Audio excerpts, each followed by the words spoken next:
TVRI Sumatera Utara dimanapun berada tetap satu bingkai Markombur. Tema kita tetap suara pemilih pemula, salah satu penentu untuk pemimpin daerah terpilih.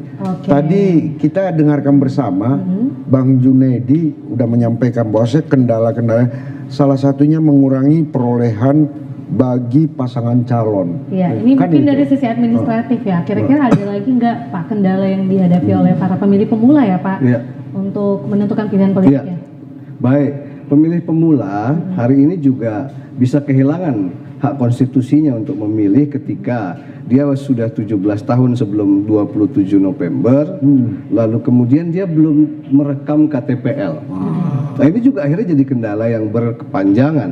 Kalaupun ada yang sudah merekam lalu belangkonya habis, itu juga akhirnya kan ada pelanggaran hak konstitusi secara sosial dalam konteks itu ya, bukan secara undang-undang. Tetapi itu juga menurut saya bagian yang harus dijadikan evaluasi bagi siapa, bagi penyelenggara dan bagi keluarga. Ketika keluarga sudah tahu ada tahapan pilkada lalu punya anak yang pada pemilihan saat itu berusia 17 tahun, dia juga harus menyiapkan administrasi kependudukan bagi anaknya sehingga secara konstitusi anak itu mendapatkan hak memberikan suara. Nah itu juga kendala secara administrasi. Nah kendala sosial lain ini berdasarkan pengalaman bahwa banyak hari ini pemilih pemula yang masih di bawah istilahnya intervensi mungkin ya.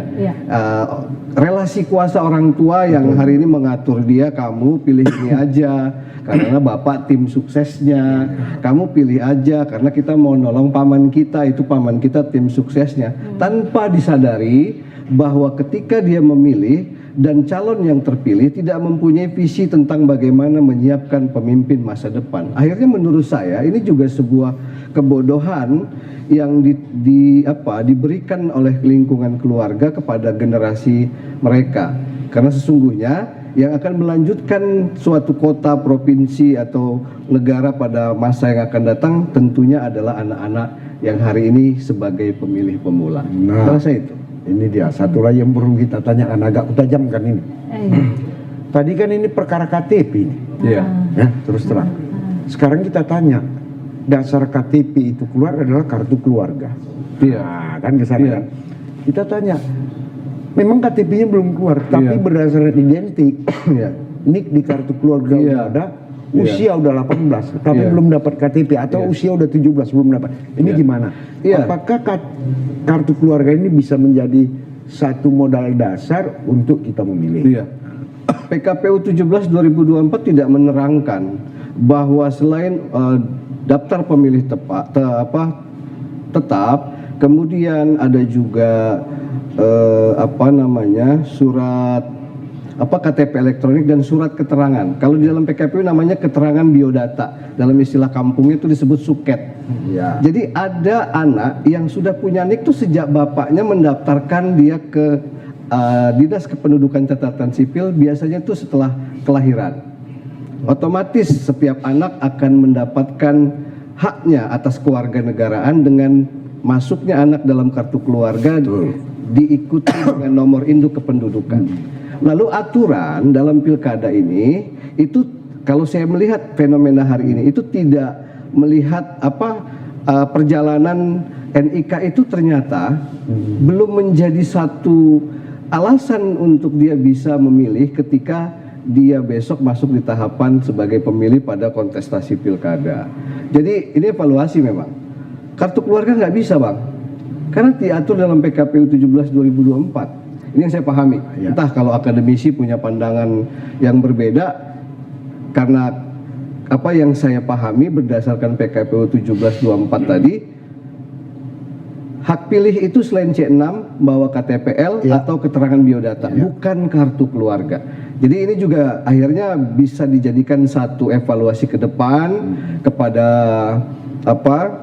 pembuat aturan khususnya di DPR RI dan KPU ketika membuat peraturan-peraturan tentang hak-hak masyarakat dalam kontestasi pilkada bisa diperhatikan sehingga tidak ada pelanggaran hak konstitusi sebagai pemilih pemula yang akibat peraturan hilang haknya. Iya, Gitu, luar Bang Munir. biasa.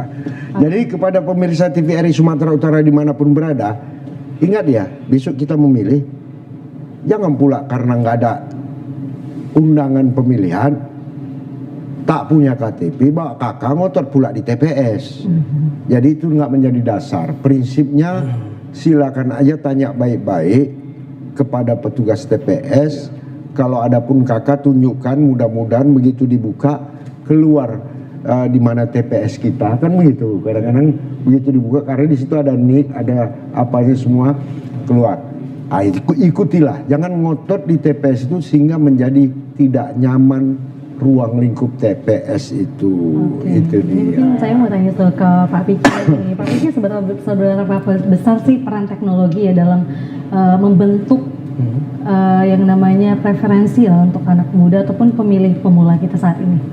Oke, kalau peran digital ya, digital dalam membentuk preferensi untuk anak-anak muda itu sangat besar ya, karena memang anak-anak muda ini kan identik dengan digitalisasi pada saat ini, apalagi yang disampaikan oleh Bang Junaidi tadi tentang Gen Z dan Gen milenial itu kan dia sangat lekat dan dekat dengan digital. Artinya keseharian mereka yang menggunakan teknologi dalam kehidupan sehari-hari mereka ini kan perlu dimanfaatkan juga, termasuk dalam saluran informasi ya. Iya. Dan penyelenggara pemilu yang tadi yang disampaikan oleh Bang Jun tadi kan terkait itu tadi, misalnya KTP yang dia tidak memiliki KTP tapi boleh nggak menggunakan Kartu KK. keluarga. Ya kan itu kan perlu disampaikan dalam media-media informasi digital begitu ya. Mungkin dalam bentuk infografis lah, dalam bentuk series yang pendek-pendek lah. Artinya itu kan berfungsi untuk mengajak semua anak-anak muda ini dan juga mereka mengetahui informasi tentang pemilu. Yang jelas bahwa peran teknologi digital itu sangat berpengaruh, sangat berpengaruh. Artinya mereka dapat mengakses banyak hal di dalam internet itu kan, termasuk informasi tentang penyelenggaraan pilkada pada saat ini, termasuk persoalan karakteristik dan profil pemimpin akan dipilih, ya, termasuk terhadap dinamika pilkada saat ini kan mereka itu menjadi preferensi juga bagi mereka kan. Misalnya apa yang dia tidak temukan di dalam kehidupan sehari-hari tapi dia bisa menemukan itu di dalam teknologi atau di media-media sosial, itu kan menjadi sebuah referensi buat mereka dalam ya menetapkan pilihan dia terhadap pemimpinan mereka yang akan datang gitu. Gitu. Nah, ini luar biasa karena kenapa, Gina? Setelah kita telaah bahwasanya prinsip pemilihan ini harus ada identitas yang jelas. Iya, betul. Prinsip pemilihan ini tidak abu-abu. Ya kalau memang masyarakat Deli Serdang pula, janganlah ke Medan, kan gitu kan? Iya, Ya di Medan lah, ya di Deli Serdang lah. Begitu juga masyarakat Medan, jangan pula di Deli Serdang. Karena kita tahu lah kan, perbatasan-perbatasan ini riskan kali terjadi eksodus gitu ya. Oke, silakan Gina. Mungkin kita juga pengen tahu nih, sebaiknya apa sih langkah pemerintah ataupun komunitas ya untuk bisa memberikan dampak kepada pemilih pemula untuk bisa meningkatkan angka partisipasinya lah besok ini Pak Junaidi. Kira-kira harusnya seperti apa Pak? Iya, kalau itu sebetulnya akademisi yang lebih Iya, oh gitu ya. yang Baik, lebih pas. mungkin bisa ditambahin ya. Enggak, nanti saya menambahin aja. Boleh, Pak. Dalam sudut Boleh. pandang sosial Kata- masyarakat. Iya. Menurut Tapi untuk Bapak, pertanyaan itu, biar atau akademis. lebih ke Bapak pertanyaannya nanti dari sisi keluarga ya harus seperti Iya, apa? Mungkin iya, Pak Piki iya, dulu lah. iya, iya. Perkara Iya. Pak Junaidi, Iya. ini Enggak, yang saya lebih- takut salah. Iya, iya, Nanti iya. karena bukan keilmuan saya. Iya. Betul. Silakan Pak Piki. Ya, untuk meningkatkan tingkat partisipasi yang pertama informasi itu harus tersebar secara merata kepada seluruh penduduk ya, baik itu yang dia pemilih muda, pemilih pemula ataupun masyarakat yang memang terdaftar namanya di DPT itu perlu. Iya. Termasuk semua bentuk tahapan ya hingga tanggal penetapan pelaksanaan itu juga harus dijelaskan. Ada satu fenomena juga sebenarnya.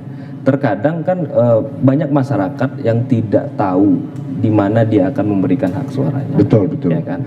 Satu mungkin kendalanya dari faktor dia KTP-nya beda dengan domisilinya. Iya. Sehingga C6-nya tadi nggak nyampe ke dia yang bersangkutan. Artinya kan aduh dia milih di mana juga itu kan akan menghambat proses pemberian hak suaranya nanti kan gitu.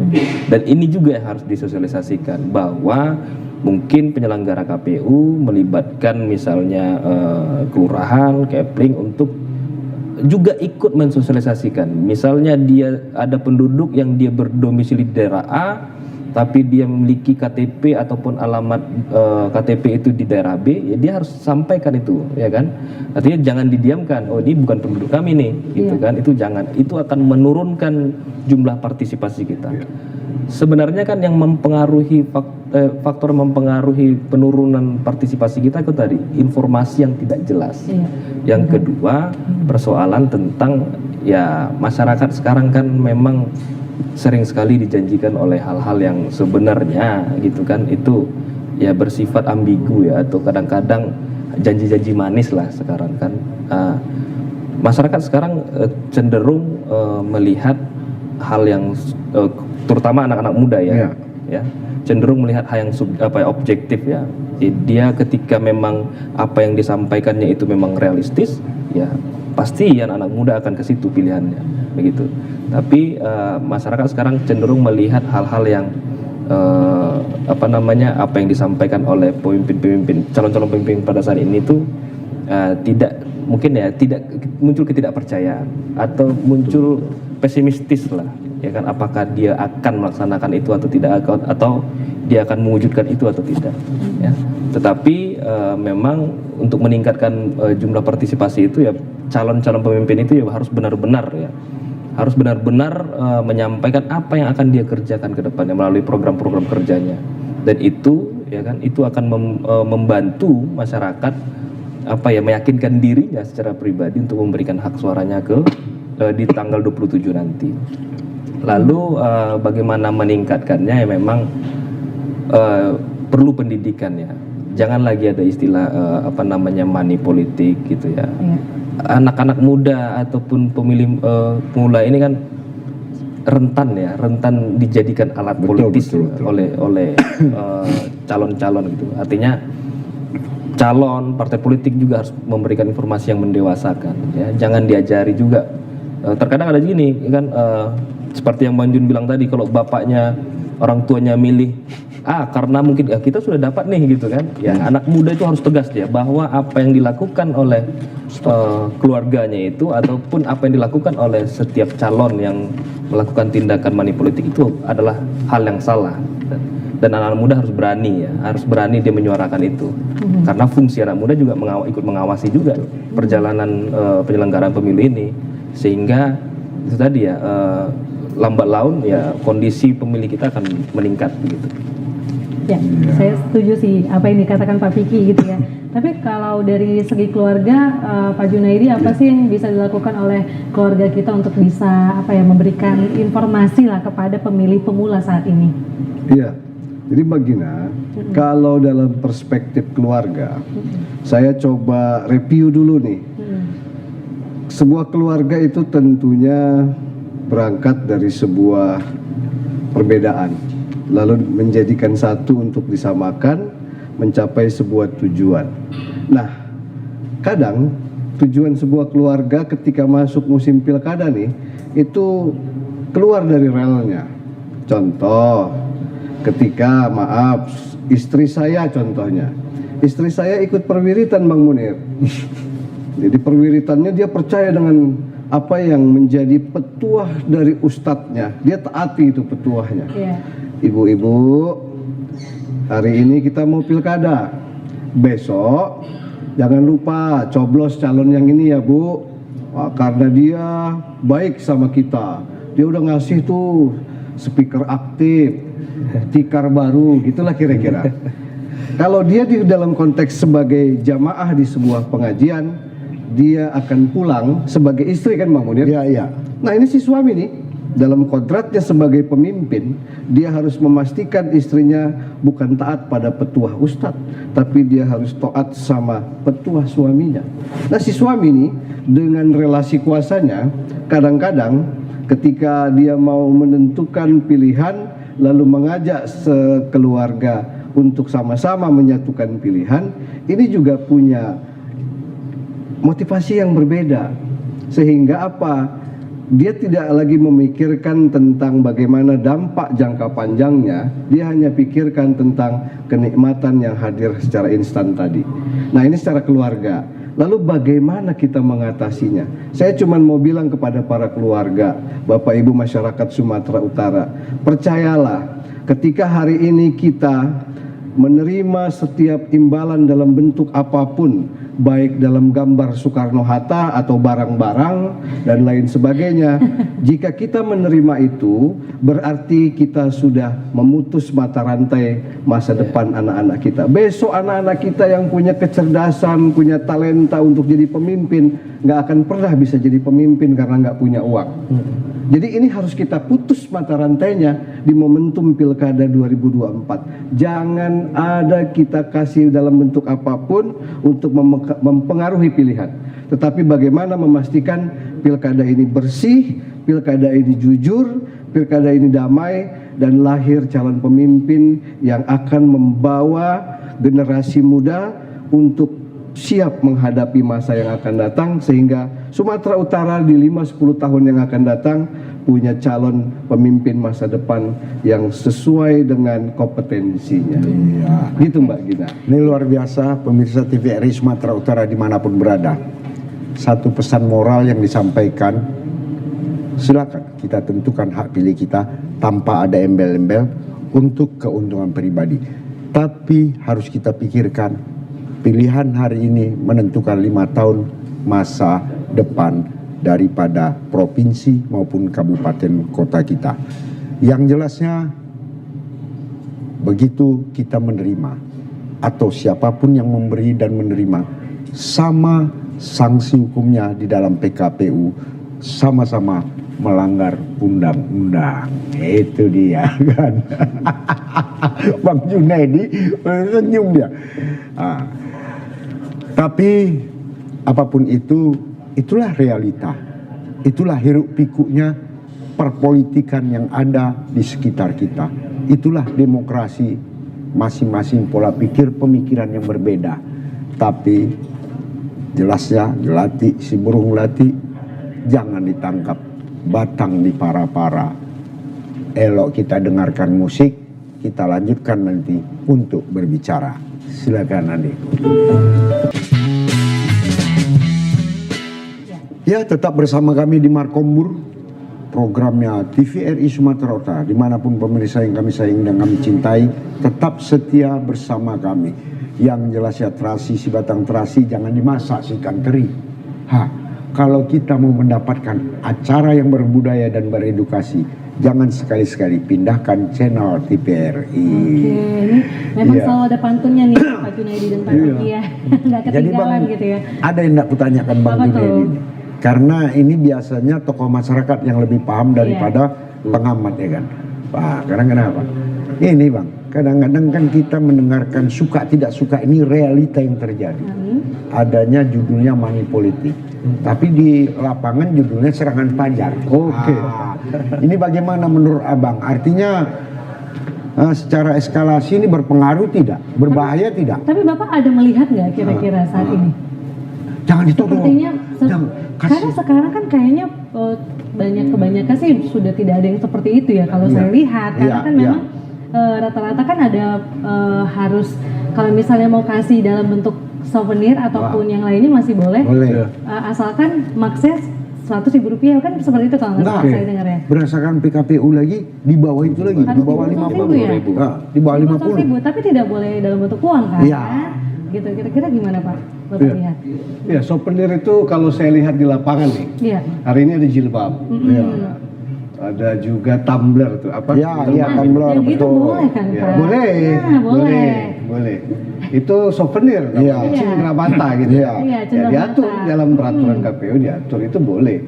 Tapi masalahnya itu biasanya diberikan saat ada kampanye dialogis paslon, ketemu komunitas emak-emak perwiritan, berarti jilbab, biar semakin kuat keterikatan antara masyarakat dengan paslon, ditambah lagi tumbler. Jadi ibu-ibu besok kalau mau ngaji, masukin air minumnya biar tetap hangat atau panas di tumbler. Ya, itu satu kreativitas yang boleh saja dan diatur oleh undang-undang tentang pilkada.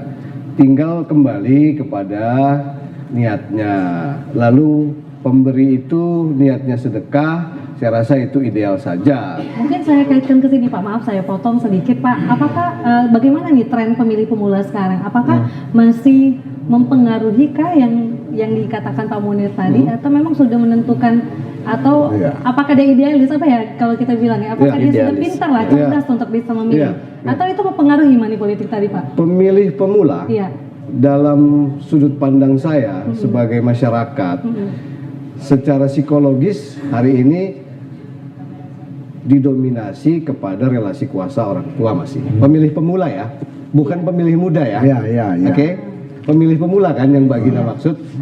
Pemilih pemula. Pemilih pemula. Ya, supaya kita memastikan bahwasannya anak-anak muda ini memilih bukan ngikutin tren gitu Pak. Oke, saya koreksi kalau gitu. Kita bilang aja lah pemilih muda. Pemilih muda adalah generasi milenial, ya. Kalau pemilih pemula berarti kan dia generasi Z yang baru pertama kali. Dan pada umumnya secara pengalaman empirik saya, mereka masih ikut relasi kuasa orang tua untuk pemilih pemula. Tetapi kalau pemilih muda, hari ini saya melihat Sumatera Utara ini punya sumber daya manusia yang sangat luar biasa. Kalau saya ketemu di beberapa komunitas mungkin klub motor, bukan geng motor, klub motor ya. Kemudian komunitas budaya, itu kalau saya ketemu, mereka lebih rasional. Mereka lebih menentukan pilihan berdasarkan program atau visi misi pasangan calon. Contoh, kalau saya lihat hari ini, anak muda itu butuhnya apa sih? Cuman 3 kalau saya lihat. Pendidikan. Bagaimana besok dia bisa melanjutkan pendidikan dengan beasiswa ketika dia punya kemampuan secara akademik. Betul. Sehingga itu memotivasi dia untuk belajar dan mendapatkan beasiswa secara gratis ketika paslon punya program prioritasnya di bidang pendidikan, akan memberikan beasiswa gratis. Saya rasa itu rasionalnya pemilih muda. Itu yang pertama. Yang kedua, ketika bicara pemilih muda, saya melihat hari ini bagaimana lapangan kerja itu banyak, mudah. Ya, dengan kreativitas pasangan calon nanti membuat lapangan kerja baru dengan unit-unit usaha atau kreativitas pasangan calon, saya rasa pekerjaan akan menjadi satu alasan pemilih muda untuk memilih pasangan itu. Sehingga besok setelah saya lulus sekolah, kalaupun saya cerdas secara non-akademik, saya bisa ikut mendapatkan pekerjaan dengan mudah. Itu yang kedua. Yang ketiga, perubahan sosial. Bagaimana ketika hari ini masyarakat yang ada, pemuda khususnya, bisa menghadapi masa yang akan datang itu sesuai dengan mimpi-mimpinya.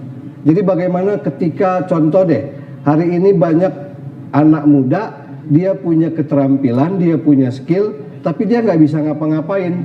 Kenapa? Karena tidak ada satu wadah yang disiapkan oleh pemerintah untuk bagaimana menginventarisir keterampilan anak-anak muda, mengklasterkan keterampilan anak muda, mengintervensi sesuai dengan skill masing-masing, memberikan modal usaha sehingga besok anak muda bisa jadi pengusaha. Oke, mungkin Pak Piki, apakah memang strategi calon-calon pemimpin kita ini memang sudah ada yang seperti dibilang Pak Junaidi ya, untuk bisa membuat para pemilih pemula itu tidak bingung untuk menentukan pilihannya?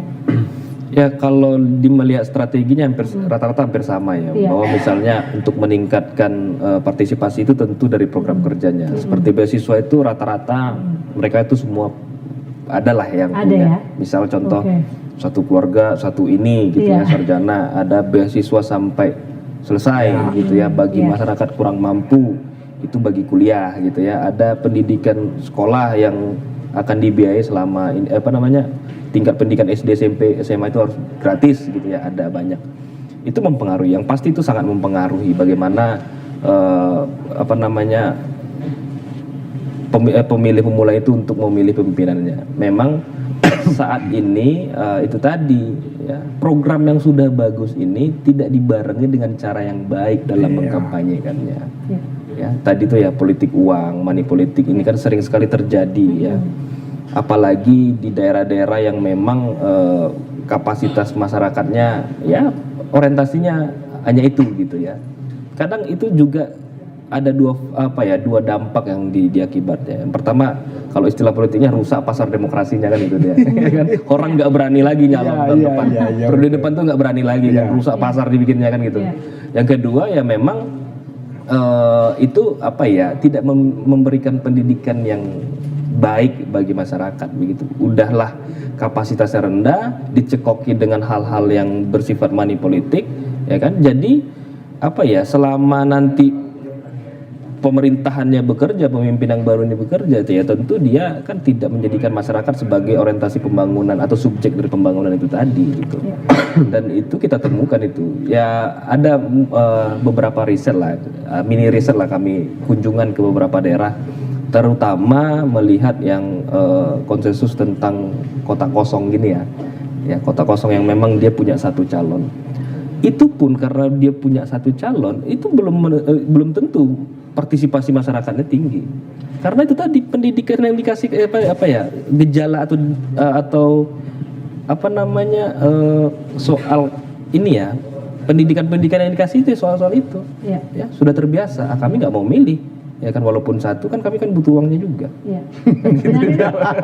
Ini mindsetnya memang harus diubah nih ya, untuk para masyarakat, apalagi para pemilih pemula yang baru mau terjun ya, mudah-mudahan juga tidak terkena ya itu tadi ya. Oke lah. Hari ini karena waktu yang memang sangat sempit sebenarnya semakin menarik nih. Tapi mungkin tidak apa-apa ya Pak, kita sudahi sampai di sini. Mungkin kita tanya pesan dan juga harapan ya untuk para pemilih pemula nih ya Pak, untuk bisa semangat memberikan suaranya besok Pak. Silakan Pak Piki dulu. Baik, penyelenggaraan pemilu kita kan tinggal 1 hari lagi. Besok di hari Rabu pukul 7 pagi sampai dengan pukul 1 siang ya, gelaran pemungutan suara itu sudah bisa dilakukan. Artinya kami berharap banyak nih, terutama bagi anak-anak muda ya. Partisipasi anak muda ini kan sangat penting, tapi perlu dilihat ya, partisipasi ini bukan hanya ditentukan dari bagaimana anak-anak muda ini memberikan hak suaranya ya.